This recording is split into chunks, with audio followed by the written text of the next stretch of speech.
हमको dot dot dot फर्क नहीं पड़ता है। हमको गाली देने से कुछ भी नहीं होगा, इहो सुन लो। फलाना भैया रउआ हमरा माई के डॉट डॉट डॉट कहले बानी आ हमरा के डॉट डॉट डॉट बनावतानी। ई कुल सुन के हमरा बड़ी खुशी भइल ह कि हम रउआ के एक ओरी अपन भाई मानीला और रउआ हमरा माई बहन के गारी दे के तार देनी। फलाने भैया, हम आपको यह बता दें कि आपको अभिव्यक्ति की आजादी है तो आप कुछ भी बोल सकते हैं, लेकिन यदि आप संविधान की थोड़ी सी भी समझ रखते या नहीं रखते हैं तो आपको इस बात की समझ रखने की भी जरूरत है कि आप कुछ भी ऐसा नहीं बोल सकते हैं जिससे कि सामने वाले की भावनाओं को ठेस पहुंचे। आप किसी की माँ बहन को गाली नहीं दे सकते हैं।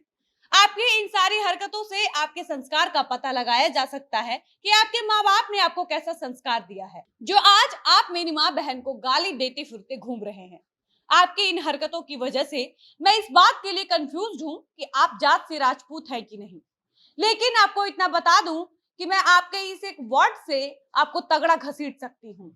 आपके अंदर की जो खुजली है ना, जिसकी वजह से आप बहुत चुनचुना रहे हैं, तो हम उसको तुरंत शांत कर देंगे। लाइव आकर गाली देना, फोन करके धमकी दिलवाना बंद करिए और औकात है तो सामने आकर बात और सुनिए ना, थोड़ा लिमिट में रहिए, ज्यादा अच्छा रहेगा। जिस दिन सनक गए ना भैया, उस दिन बहुत गंदा होगा।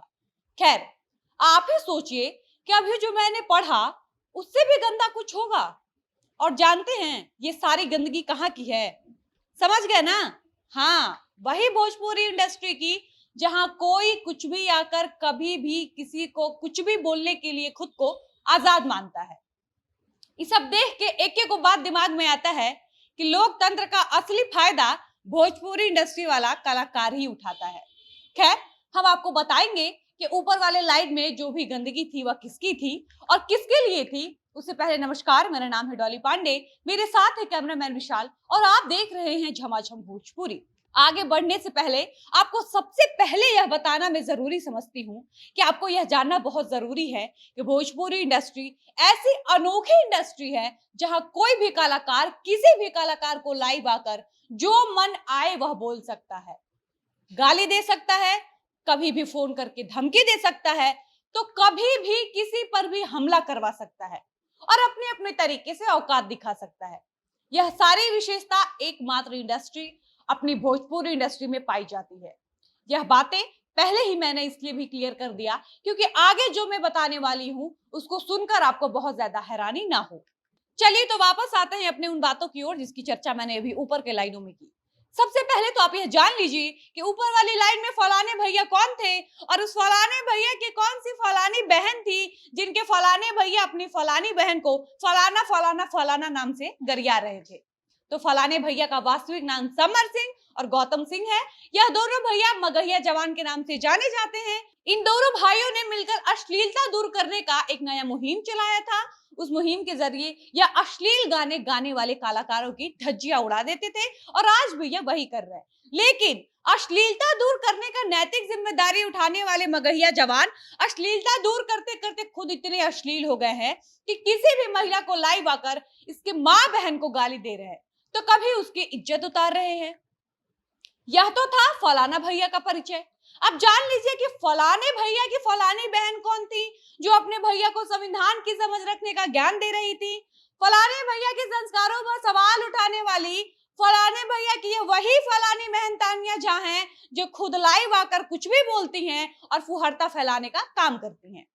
तानिया झा का अपने अश्लील गानों से फुहरता फैलाकर अभी मन नहीं भरा था कि एक बार फिर तानिया झा लाइव आकर कुछ भी अनाप शनाप बोलने लगी हैं और उनको लगता है कि यह सब बोलना बहुत कूल है। खैर, यह सिर्फ तानिया झा की बात नहीं है बल्कि भोजपुरी कलाकारों के लिए यह बहुत सामान्य बात है कि लाइव आकर एक दूसरे को गाली देकर नीचा दिखाना इनको बहुत कूल और सामान्य लगता है। भोजपुरी के पावर स्टार पवन सिंह कभी दारू पीकर लाइव आते हैं और नशे में कुछ भी बोलने लगते हैं, तो कभी उनके ऊपर गाना चोरी करने का आरोप सुनकर छोटे कलाकारों पर हमला करवा देते हैं। बात करते हैं हिट मशीन खेसारी लाल यादव की, जो फेसबुक पर लाइव आकर अखाड़े में चलकर निपटने की बात करते हैं। और इतना ही नहीं, खेसारी लाल यादव लोकतंत्र के चौथा स्तंभ यानी कि मीडिया को चैलेंज करते हुए कहते हैं कि आप मेरे बारे में कुछ भी उल्टा सीधा नहीं चला सकते हैं, भले ही हम उल्टा सीधा बोलते रहे। जरा सोचिए, खेसारी लाल यादव अपने आप को इतना बड़ा स्टार समझते हैं कि मीडिया को चैलेंज करने लगते हैं। कभी कभी तो खेसारी लाल यादव लाइव आकर छोटे कलाकारों को नीचा दिखाते हुए कहते हैं कि ये छोटे कलाकार हैं, यह जीवन भर वही रेंगते रह जाएंगे, कभी मेरे इतना बड़ा सुपरस्टार नहीं बन पाएंगे। अब जरा समझने वाली बात यहाँ यह है कि जिस इंडस्ट्री में एक दूसरे को नीचा दिखाने का प्रचलन काफी पुराना है, उस इंडस्ट्री का ग्रोथ आखिर कितना हो सकता है। प्रतिस्पर्धा एक अलग चीज है और ये हर इंडस्ट्री में देखने को मिलता है। बाकी कंपटीशन हर जगह है, कहीं ना कहीं होना भी चाहिए, लेकिन किसी को नीचा दिखाना, किसी को अपशब्द बोलना, किसी को धमकी दिलवाना, किसी पर हमला करवाना, यह वही सारे तमाम कारण हैं जिसकी वजह से भोजपुरी इंडस्ट्री कभी भी साउथ इंडस्ट्री या बॉलीवुड इंडस्ट्री की टक्कर में तो दूर, उसके आसपास भी नहीं आ सकती। फिलहाल इस वीडियो में इतना ही, मिलते हैं ऐसी किसी नई खबर के साथ, तब तक मुझे इजाजत दीजिए। धन्यवाद।